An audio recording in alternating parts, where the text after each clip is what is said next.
Welcome to Leap Into Your Story podcast, where you discover your inner story, break down the process, and meet others who've done it so you can leap into your own story. We interview amazing guests who provide powerful insights that inspire you to get your story told. Be sure to visit our website at leapintoyourstory.com, and while you're there, subscribe and like us via your favorite social media network. Now sit back, get ready to take some notes, and let's get started.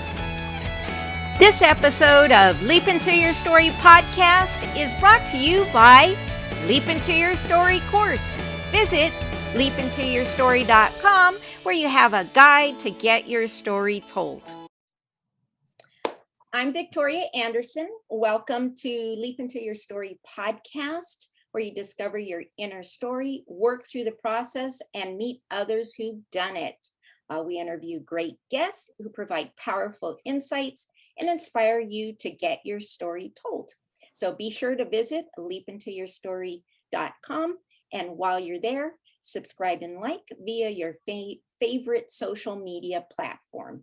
So let's get started, and I'm very excited with my guest. Today is Genaro Ky Ly Smith. He's a distinguished educator and award-winning author, and a longtime friend and associate from our school days. So it's an extra Exactly. pleasure and honor to have somebody that I've known and watched grown into quite the author and educator, and passionate about both. So in this episode, we're going to find out about writing historical fiction and poetry, and at the same time learning about countries of dust and dreams. So Genaro, tell us about your journey and what has inspired you to write about a particular country and era and the theme in your books. Well, I was born in Vietnam in 1968 during the war, and I found out later in life that my mother was the 27th child of a huge family. Wow. My Vietnamese grandfather, who was very rich and a major commander for the South Vietnamese Army, had 7 wives at the same time. Oh my.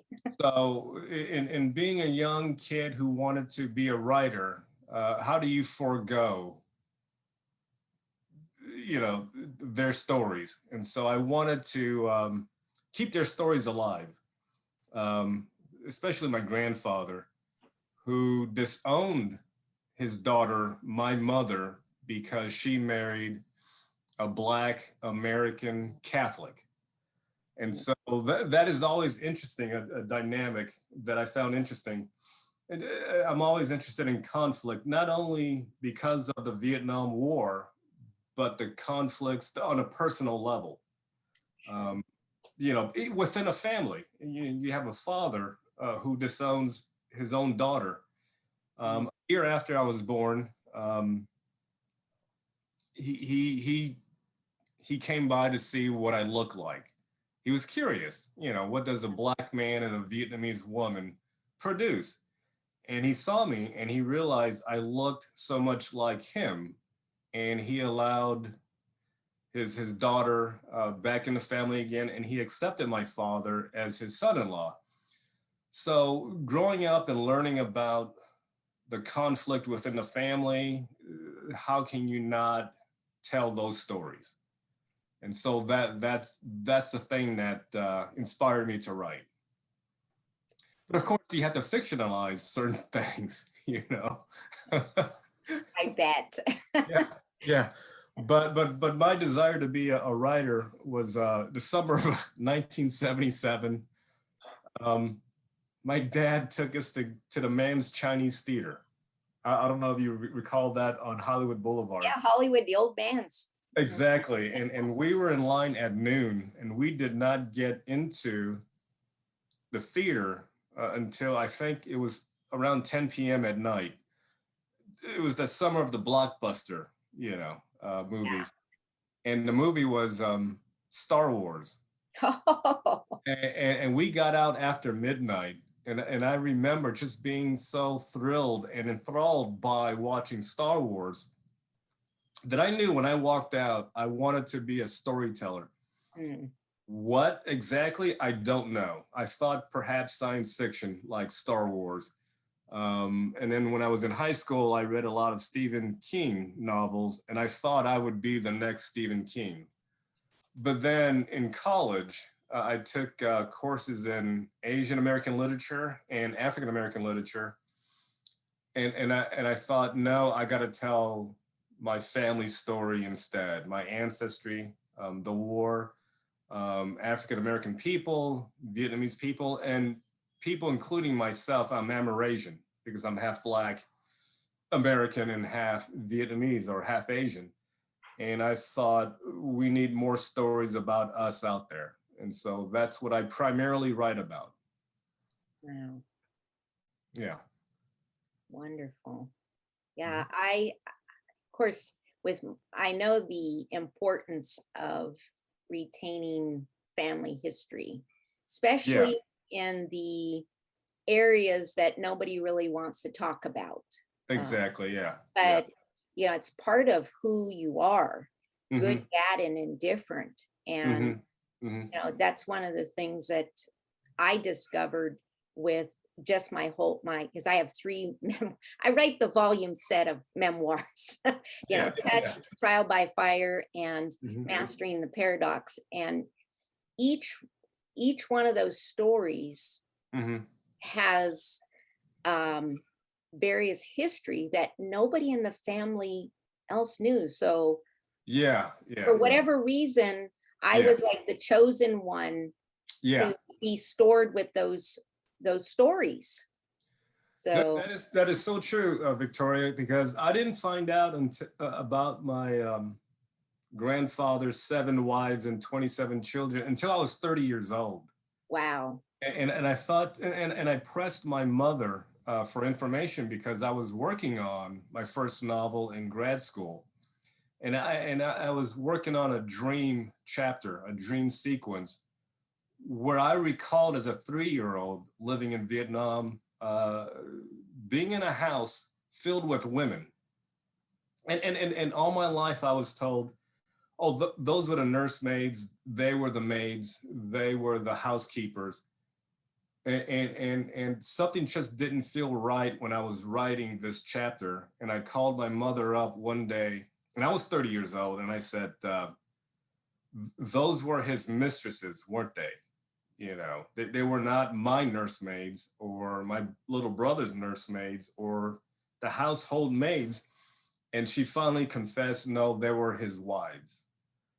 And I thought, had I not worked on this novel during grad school, had I not pressed my mother about it, those stories would have died. I would not have known about my grandfather and his wives and his 27 children. Wow. I was 30 years old, and I thought those stories would have died. And so my task is to tell their stories, to keep their stories alive, because like you said, as a chosen one, right? Right. When I die, their stories go away. So luckily I have two daughters, Layla and Naomi. They're pretty smart. I'll give them that. Um, they both want to be writers as well. Nice. Hopefully they can keep the stories going on. They can continue the stories that I can't tell within however many years I have left in life. So hopefully they can keep that legacy going, and we'll see. But yeah, I really connect with what you said about I'm the chosen one, Mhm. of the family. So yeah, exactly. Right.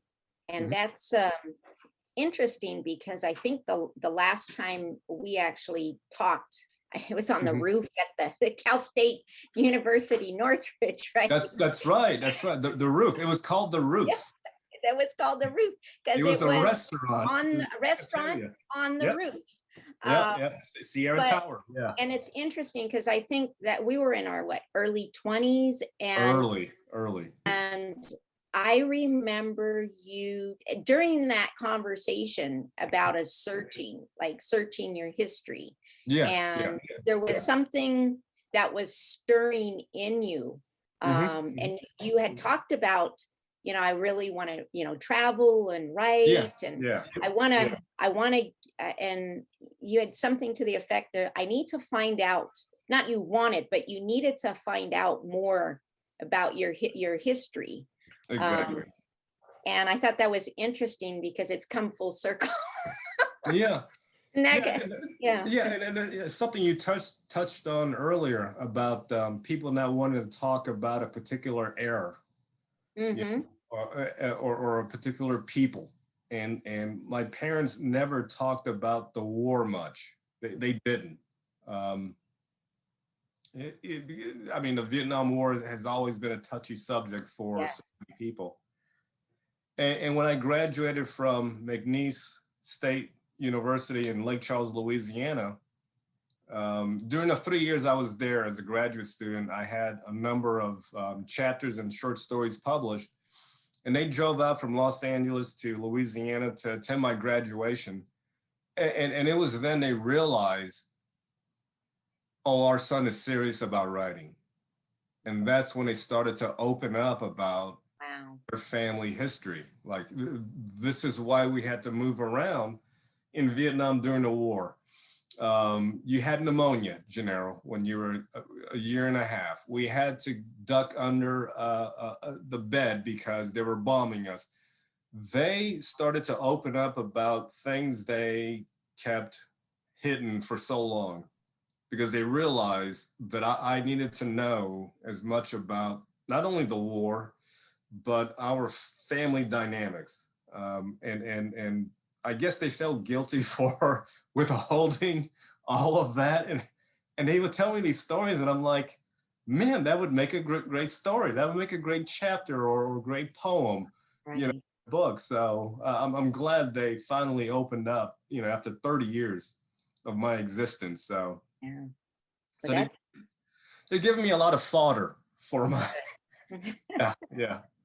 Well, I feel very privileged because I think I was that conversation, and there was, a couple of my friends, Beachy and Chantel, I think, and they were, talking about just, classes and stuff. And I remember it was I remember the conversation we had where really had this yearning, like, I feel like not everything's told, and there's something. And I remember that conversation, we were in our 20s, and it finally surfaced and bubbled up and manifested. But I just, I got goosebumps just. I was like, I was at the start of that percolation, Those were the good old days. Yeah. And here, look where it has come up. Now I get to find out. Lucky me, I get to find out from that conversation from 20 some years ago. I know. I think it was like 20. Like 28 years ago or something like that. But we just dated ourselves, dude. But that's I know. but we look good as we do now. So God's been good to us. Yes, I feel very blessed. And this platform has really it just excelled my excitement. Most people, I think, at our age probably think about retirement. I'm all like, I'm ready for my next adventure, podcasting, man, because I'm having a whole bunch of fun. I'm meeting a lot of great, awesome people. I'm providing value. I want people to feel as good as we do, Genaro, about writing. That is true. That is true. So I'm happy to provide the value, and hopefully get other folks, interested and informed earlier, so they don't have to be later in life, and they already have a good idea, because there's a lot of information out there, and it's hard to find out what's real, because there's Yeah, a lot of, yeah, promotion to sell stuff. I just want exactly, to have good conversations with, exactly. exquisite people Hmm. that will set you on the right course, give you Yes. their vast information, expertise, and Hmm. experience to hopefully Hmm. spark something to keep them, momentum going. Yes. Yeah. That's precisely. I'm fortunate to have creative writing students who have published uh, Mhm. their own novels with big publishing houses, and also in reputable journals and magazines. And so that makes me delighted to know that they did continue after graduation to pursue writing as a part of their career, on top of teaching in a high school or at a university or college. Yeah.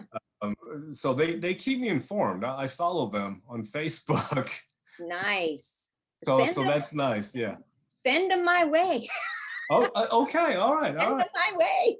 I've got plenty. I've got plenty.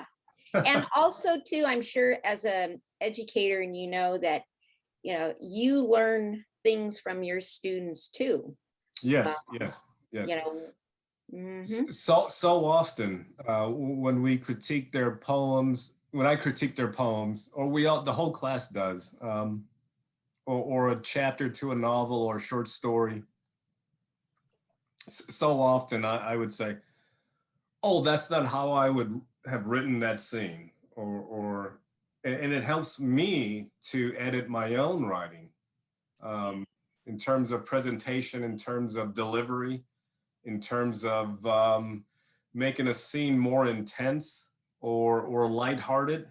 You know, so Right. I learn from my own students as well. It's not them learning from me primarily, but I learn from them by Mhm. critiquing their stuff. So that's the advantage of teaching. Yes, I've noticed that too. Somebody Yeah. who's done 20 years of pottery, 20 plus Hmm. years.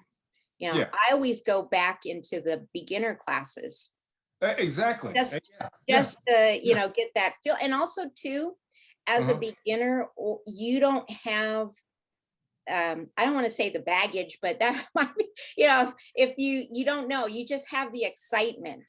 You Hmm. don't Hmm. care about the criticism. You're there to learn. You're in a different mindset.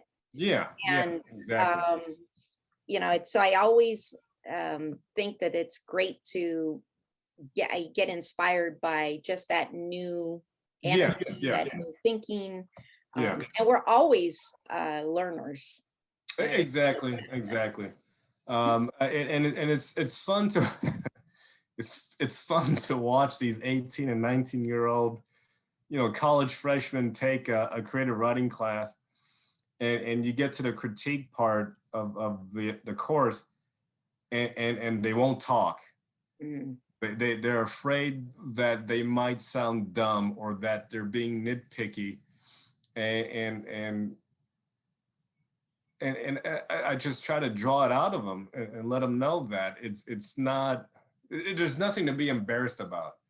If you have a problem with this line of a poem or this stanza or this paragraph in a short story or how the short story begins, just say it, and just explain why it gave you this sort of reaction.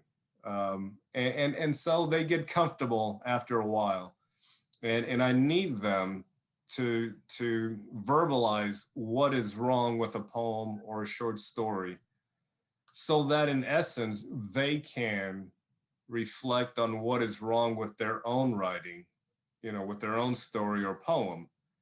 And I think it works, when they get out of that shell when it comes to criticizing other people's work, because they do it in freshman composition 102, which is a class I teach where they have to analyze short stories and poems.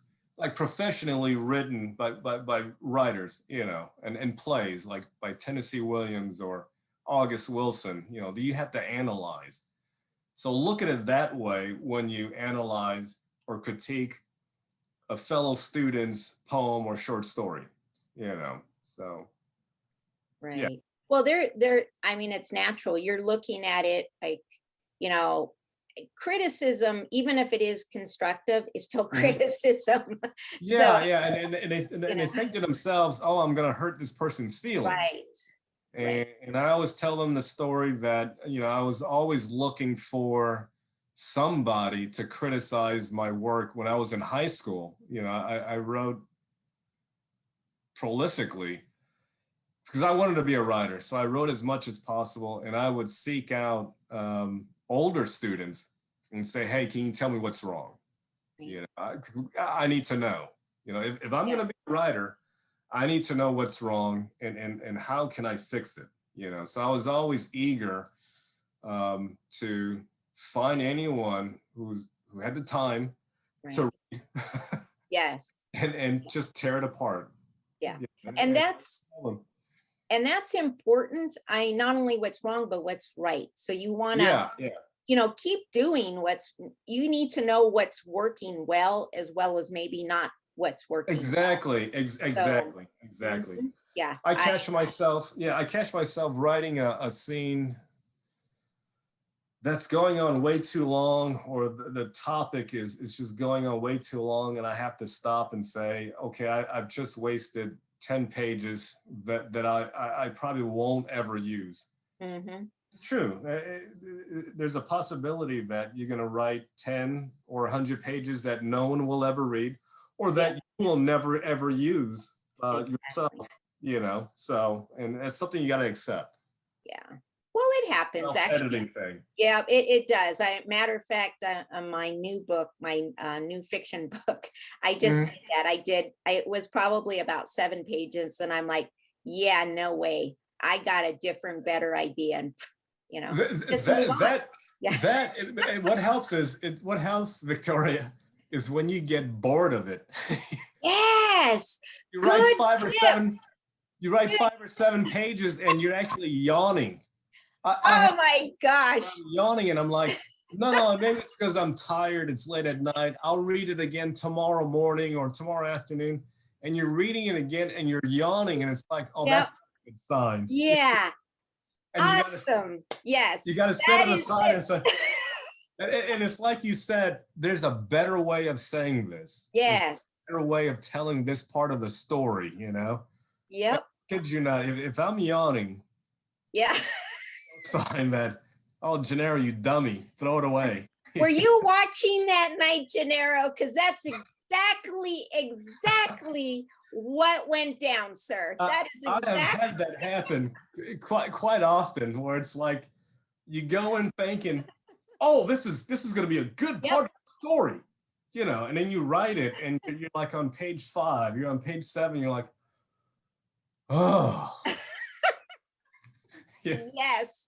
And, and then it's so bad when you get up and walk away from your computer screen. I mean, Yeah. it's like you're walking away from your spouse. You Yeah. know? I'm tired of talking to you. I'm walking away, right? That's so funny. So funny. Awesome tip. So if you're all Yeah, taking exactly. notes, put that down. If you're Yeah, falling asleep with your own writing, you need to yeah, change it. yeah. Just scrap it and then just start all over. Yeah. Regardless of how much time you put it in, because people get Oh, I know. invested. You get And that's invested, and you're like, I just spent 2 months doing that. exactly. Yeah. No, And move that's the on. thing. That's the hard thing for young writers or older writers who want to begin is, but I invested this time. hmm It doesn't make it right. Yep. Mhm. What you wrote does not make it good. Right. You know. So Yep. yeah. But I remember one of my professors in grad school, Robert Olin Butler, who's a Pulitzer Prize winning writer. Yeah. We would workshop our stuff, Mm. I kid you not, he would say, throw it away. And you had other students who said, well, yeah, but this is a 28-page chapter or story, and I spent 2 months on it. And he said, throw it away. And there were others who refused to do so. And I kept in touch with most of them, and they didn't become writers because they didn't listen to what he was telling them. Yeah. It's not a good story. Throw it away. Start all over. And I remember the first year of workshops, he didn't like anything I wrote. And he would tell me, throw it away, throw it away, throw it away. And there was one workshop, it was during my 3rd semester, where he said, it was a 28-page chapter. And he went to like page 14 or 15, and he picked out a sentence and he said, this is a good sentence. Start right there. Throw everything else away, the other 28 pages, take this one sentence and start right there. And that's hard for young writers or beginning writers to do I think it's hard for any writer. Yeah, anyone. Gosh. I mean, I know a couple. One's a playwright and a fiction writer and a novelist, and his wife teaches literature at our university, and she will outright tell him, I'm tired of reading this. Wow. That's hard. Especially when the guy has had many plays produced, and he has had many novels published and short stories. And there was one evening where she said, I'm so tired of reading this. Yeah. And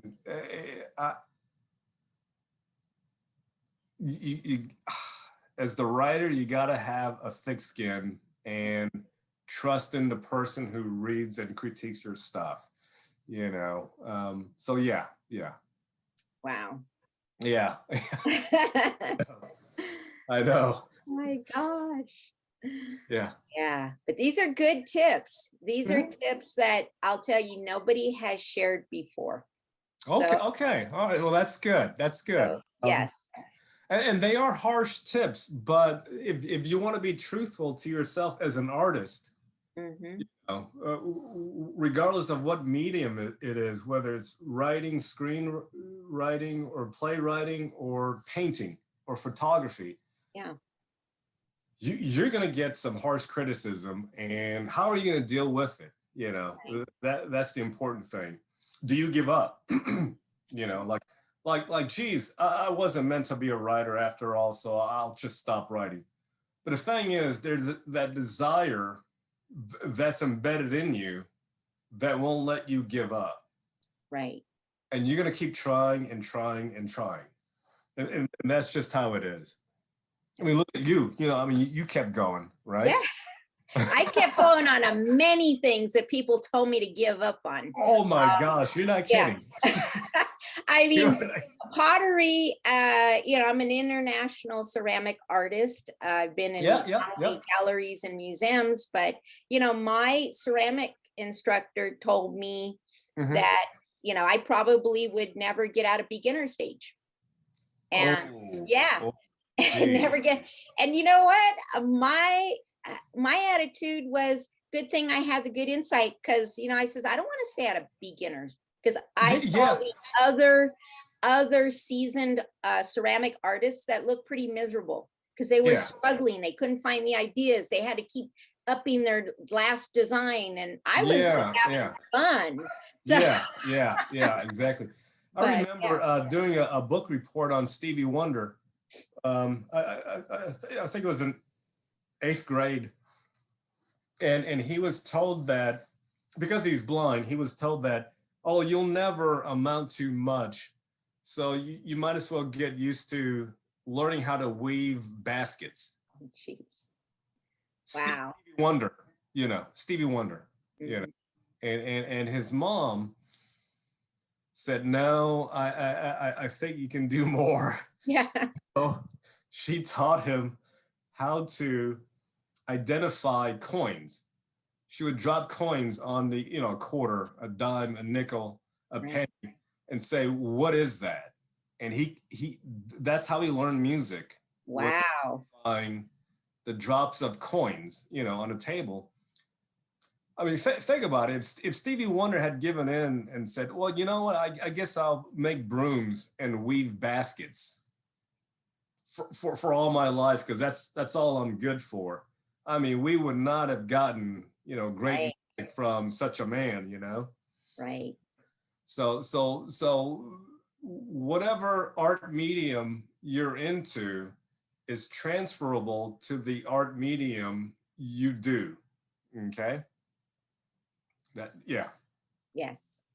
And also too, knowing that only you really know what your best interest is.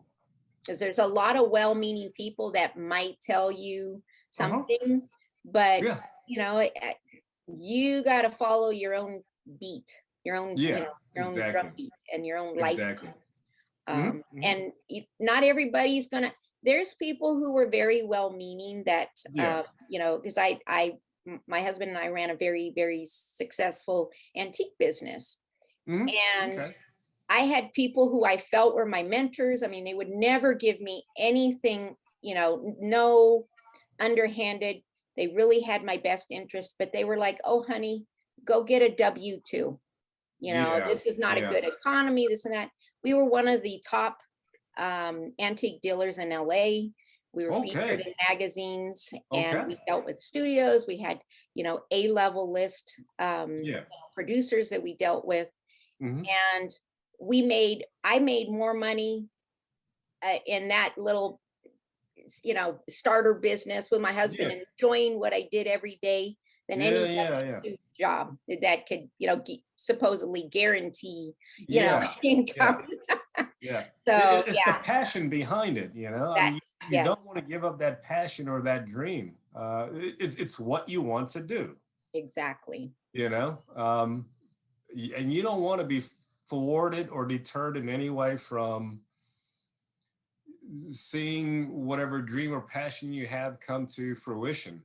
Uh, Right. I mean, you might as well just, and I hate to say this, but you, go get a W-2, like you said. Well, I'm going to be writing a whole course on how to do your passion with a W-2, believe it or not.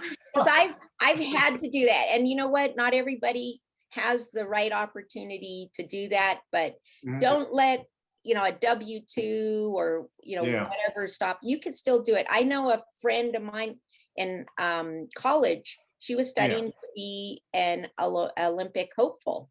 Hmm. That Hmm. was already a challenge for her because she was, 6'2". She Oh, started wow. at 12. She was African American. You didn't Uh-huh. see too many figure skaters, Olympic Yeah. hopefuls. Yeah. But Yeah. Yeah. she had a passion Mhm. every day, and a drive. But you know what? The reality is sometimes it won't happen too. Yeah. Yeah. That's But she was glad that she tried, and she exactly. went on to Exactly. do something even greater and more rewarding than getting up at 4 in the morning and training for 4 hours on the ice. So, Yeah. you know, Yeah. But it it's happens. it's what made her feel alive. Yeah. Yes, yes. And it gave her the discipline, the discipline. Yeah. Yeah. Yeah. That Yeah. was the big aha moment. I'm pretty sure she got out of there. Is sometimes, you know what, even if if it doesn't manifest, just what you learn from it will make Yeah. Yeah. other parts of your life better too. Yeah. So, Exactly. mhm. Exactly. Yeah. Huh. Woo, we got some good chatting in there, Genaro. Exactly. Yeah. This is like old times, you know. I know. Hey, we're not on the roof, but we're still having those deep The funny thing is, conversations, right? yeah, whenever I bring my family out to Los Angeles, because my parents still live in Los Angeles, in Okay. Hills, and Granada Hills is only like 3 miles or somewhere around there from 4 miles from Cal State Northridge. And so I Mhm. bring the girls on campus and I say, "Oh, this is this is where I took classes, you know, in the Oh my goodness. Soviet library, you know, and so. You take them to the roof? No, but see, the funny thing is, when I went there, every time I go, it's closed because it's like the summertime, and Okay. classes are, and we go there on the weekends, and classes are not going on, so the building is closed, and so I want to one day take them to the roof, you know, for lunch. That'd Yeah. be great, you Oh know. my gosh. See if they still have the taco salad. I know, I know. Oh my Remember God. that big old thing? Exactly. It was huge, you know. I know. Man, oh man, yeah, you're bringing back memories now. That's what I was munching on, that gigantic taco salad. Yeah, Yeah. yeah. Oh, it was always good. I know. I It never know. disappointed. Yeah, No doubt. Well, we kept yeah. going back. I'll tell you, I had some best conversations up on that roof. Oh And yeah, of yeah, course, look where the last one I had with you. yeah. Yep, Yay. yep. Exactly. All right. So I think we have quite a few tips, Yeah. basically follow your passion, hmm be hmm open to hmm criticism, Yeah, be and ready find to let go of something that you work that isn't working. because you're yawning. Yeah, because you're yawning. Yes. Exactly. You're yawning on your own writing. That's big, That yeah, big blue. that's a And big that sign right flashing there. Yeah, neon sign yeah. about that. Um, Well, let's see. Did we get them all? And then what about specifically about historical writing and poetry? What are some of the things that's specific to that particular genre? what I find throughout the decades is the most successful like novels or movies is and this sounds sappy, Victoria, but you have love stories, right? With the war or some kind of disaster as a backdrop. Nice. Titanic, Yeah. right? Right. I There mean, you go. you know, Titan or The English Patient, you know, Michael Ondaatje's novel, which is a beautiful, beautiful film, and an even greater novel because all 300 pages is written in it's poetry. 300 pages of poetry basically is what he did, Wow. but you get to see it on the screen, and I find that historical novels and movies, it's a love story. It's always a love story. And can they survive that disaster or that war or that pandemic, you know? Um, and so the thing with historical novels is you include certain aspects of, let's say, a war. Like my daughters are watching Downton Abbey, right? And I don't know if you've seen that series on from I BBC. have seen. Mhm. Yeah, oh, great series, right? Yes. The first episode, I think, is regarding. I, th- I think it's the sinking of the Titanic and how they had a cousin or a family member on that boat, and so that was a way of including history in a storyline, you know, and how that affected the surviving members at Downton Abbey, you know. And of course, later in the series, you have Lady Grantham and that family opening their mansion to injured soldiers. That's a way to include history into what is in the forefront. And the forefront is we've got these three daughters and we've got to marry them off, you know. But I love that. I love how people include history in their stories or poems, you know. A couple of days ago, I was just thinking about this kid in my class wrote about mortality and how as a 3-year-old he bled a lot, you know. And I told him about being 12 years old and watching Monday Night Football, and they broke away from Monday Night Football because they had to announce that John Lennon was shot. That's a way you can include some historical event like John Lennon's assassination into your story or poem, or Ronald Reagan being the near assassination of Ronald Reagan. You know, you can include that in your stories. So that's a part of history as well, not just a huge war like Vietnam or World War II. It could be like little incidents. I remember driving around a Panorama mall with my parents, and on the radio, they said, oh, today is the 5th year anniversary of Elvis's death. And I remember my mom turning to my father saying, gosh, has it been 5 years? Even something like that is of importance to people, you know. So so I'm always intrigued by history, no matter how large or small scale it is. It's important to somebody, all right? Yeah, that's a great tip, because one of the struggles, especially with me, I know I have a lot of paranormal experiences that I try to, describe. And if people have not, experienced, even some who have, is they haven't had it, trying to get a connection. Like with me, people always tend to connect with the drama. So it's the love story, the family, the issues. And that's the same thing. But I think that's very interesting to inject a little tidbit in there to connect of that era, that year, that summer, that winter, something occurred that has always stuck with you throughout your childhood, all the way through your adult life, to this present moment. There's always something or many events, And sometimes those little tidbits that seem maybe, insignificant may have changed the whole course of somebody's life. Exactly. That's interesting too. I always fascinated how, what are the turning points in your life that trigger you to tell this story?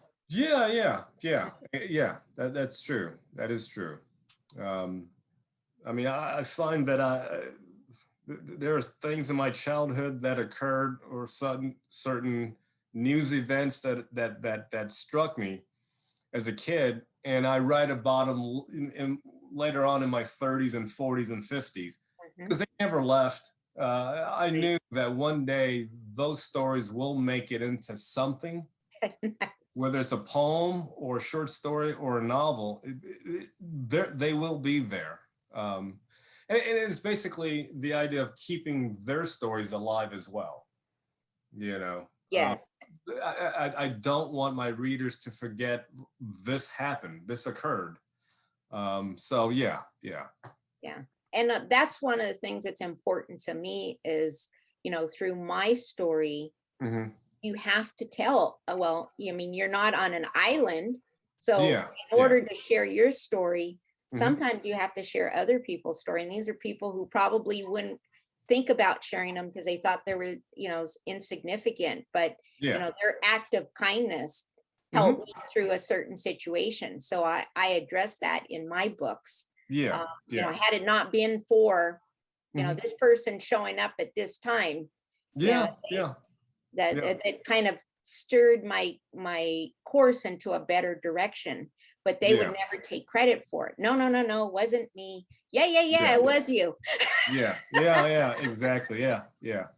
Whether it's divine intervention, I says, but you showed up. Not everybody shows up at the right time, At the right time, And you got to trust that it's a godsend when these things occur, right? Or whomever, whatever that external spirit, is, Exactly. Well, whatever it is, we're always appreciative Yeah, that, yeah, because I know I've had things show up. I'm like, oh, now you show up. You're 3 years too late. Now you yeah, yeah, you're yeah, gonna yeah, you're yeah, gonna make it in my story, not in a so nice chapter. yeah. There you go. Yeah, yeah. Yeah, there's kind of a joke running in there. Yeah, like, okay, am I going to be the bad guy in your memoirs or the Hmm. good guy? I'm like, it's entirely up to you. Yeah, yeah, yeah, yeah. Depend Oh, how I you know, I present know. yourself, right? Yeah, yeah, that's true. That's true. Well, I think we've covered a lot of ground on some good information. I hope Hmm. everybody's taken some good notes. Well, let's talk about your books and Okay. specifically, and where can we find them? And if you want, Okay. Yeah. yeah, share a Okay. little bit about them. Hmm. Yeah. This is The Land Baron's Son, the story of Lee Liop and his 7 wives, and that is a book of prose poems. There are 31 of them, but it reads like it reads like a novel. Hmm. And so you have poems told from his point of view, but then it's split up into 5 sections. And in a certain section, you have poems told from his wife's point of view. Hmm. Then you have a section told from his children's point of view as well. And of course, I couldn't include all 27 kids, so I selected, the certain children, um, some of his sons and daughters. And then let's see. So that's the first one, and it's about my grandfather's time spent in a re-education camp because he was a major commander for the South Vietnamese Army, and the South Vietnamese Army was our ally, America's ally during the war. So after the fall of Saigon on April 30th, 1975, the Viet Congs went around and just collected people who were our allies, all the soldiers, all the officers, and he was one of them. And so Hmm. he spent time in a re-education camp serving hard labor, um, and he became a pauper, basically. He lost all his land that he inherited. He was the son of a land baron. Wow. They were rich. They were very rich. And the fact that he had 7 wives and 27 children should tell you just how rich he was, that he can afford to have those many wives and children and feed them and clothe them. After the fall of Saigon, communism took over. He became poor to the point where my mother, his only daughter who came to the United States, had to send him money and clothes and cigarettes because he couldn't afford any of those luxuries anymore. And so which brings me to The Land South of the Clouds, which is an actual novel, and it's about our perspective post-Vietnam War regarding him in a re-education camp. So it's kind of like it is a companion piece, the 2 novels, where he's in a re-education camp in the first book, and then in The Land South of the Clouds, it's our receiving letters from him and his family members about their hardships and how we have it good in America. Even though we're blue collar workers, we're fine. We can clothe ourselves and feed ourselves, whereas those in Vietnam are struggling. So that's what you have. Okay. And then the last one is the the beautiful ones are not yet born. And the cover is an abstract painting done by a woman named Monique Claymont, who is a divorce lawyer here in in Ruston. That's her hobby, is to paint, and I love the painting so much that I wanted it as a cover. And it's a collection of short story.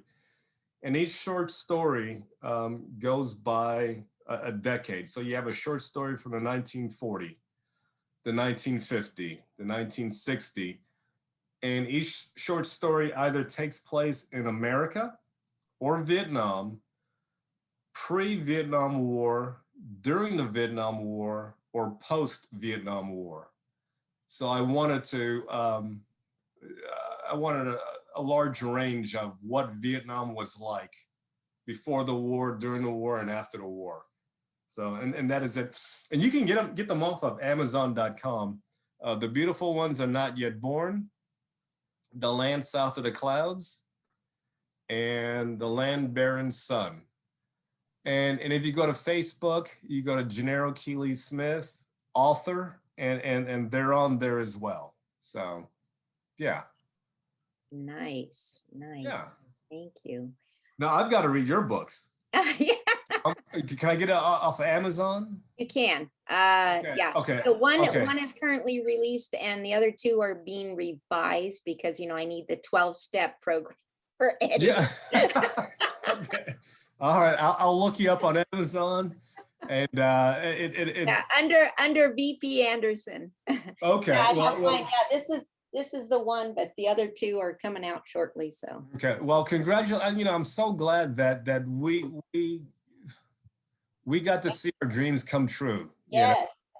I mean, and that's the thing that I want to leave for my daughters is don't become writers after I'm gone. They can always tell their husbands and their kids or whomever, this is my dad, this is what he did, so I'm glad that you and I, saw our dreams come true. Yes. Okay. And surprisingly, my relatives are very happy because, again, as the chosen ones for our stories, we have the obligation and the duty to continue writing, because I'm sure there's more as you present stories, more people share. They come out. Yeah. Share Oh more. yeah. Oh yeah. Yeah. You're not kidding. You have family members as well as friends who will tell you stories. Yes. Thinking, oh, maybe you can use this. Yes. Mm-hmm. And more than likely, I will be using whatever they tell me. Yes. Maybe their family members won't like it. They see what did my son or daughter tell you, Genaro? Well, there's also, I'll remind you, there's always two sides of the story. Exactly. You know what? My thing is write your own darn book through your filters. I'm writing it through mine. How my reaction, emotion, rational, processing of it. So. Yeah. Okay. But I will send some writers your way. I will tell them about the podcast, and some of them went to Cal State Northridge, and they're looking at Texas or Northern California. But I will send them your way as well. Okay. Yeah, absolutely. Yeah. I'm in New Mexico now, so. Oh, what part? Yes. What part? I'm in Rio Rancho, New Mexico, just outside of Albuquerque. Okay. Oh man, it's a beautiful place. Yes. Right? Yeah. You're enjoying it. I mean, I miss the valley sometimes, but I do too. What I traded in for is the beautiful, almost 12,000 foot Sandias, which is out of my view of the front of the house. And then I have a view of the West Mesa with the 3 sister volcanoes, which I love. I say good morning to my 3 sisters when I'm out in the backyard. So it's kind of a mini ranch. I live on a little mini ranch. So man, you're lucky. You're so lucky. Yeah. Oh my gosh. Now I'm jealous. Oh man. You come out and visit. Yeah. All right. That sounds good, man. All right. Well, you take it easy. Is that it, or? Unless there's anything else you'd like to share, I think we'll just about wrap this up. No, that's good. I've got a class to prep. Okay, well then we will go half an hour. So wrap this up then. Yeah. Okay, well, Genaro, it's been so much fun and an absolute pleasure and an honor to be able to speak with you today. And I thank you for taking time out of your busy schedule to Yeah, chat with me and provide me some yeah. fantastic It's so value good. for our viewers. Yeah, it's so good to see you and speak to you in real time because we would always click on like or whatever on Facebook, and Right. it's like, so it's finally nice to get to hear your voice and just to talk in real time and reminisce about the roof. Yeah, the roof.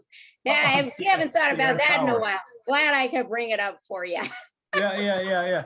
And it's funny because my wife and I are gonna go out to dinner because the girls have like a lock, like a slumber party thing going on at our church. And I said, "Do you want Italian tonight or Mexican?" And she said either one is good. But then you bring up the whole taco salad thing, and so I'm thinking, I'm thinking it's gonna be Mexican tonight. Ta-da! See, Yeah. I extended more value than I actually thought I would. I'm glad I could assist you with your dinner plans as well. Oh, thank you so much. Thank you. I'm feeling Mexican tonight. So, Woohoo! all right. All right. Well, you take Well, it easy, and thank you yeah, for this opportunity. yeah, absolutely. And I want to thank you all for tuning in to Leap Into Your Story show, where you discover your inner story, work through the process, and meet others who've done it. So you can be guided to your own journey into writing your own story. So remember Mhm, to leapintoyourstory.com and enjoy mhm. even more great episodes like this one. Again, while you're there, like and subscribe via your favorite social media network. We look forward to seeing you next time here Mhm. on Leap Into Your Story podcast. Thank you for tuning into the Leap Into Your Story podcast, where you discover your inner story, break down the process, and meet others who've done it so you can leap into your own story. Remember to visit our website at leapintoyourstory.com and enjoy even more great episodes like this one. Again, while you're there, subscribe and like to us via your favorite social media network. We're looking forward to seeing you next time on the Leap Into Your Story podcast.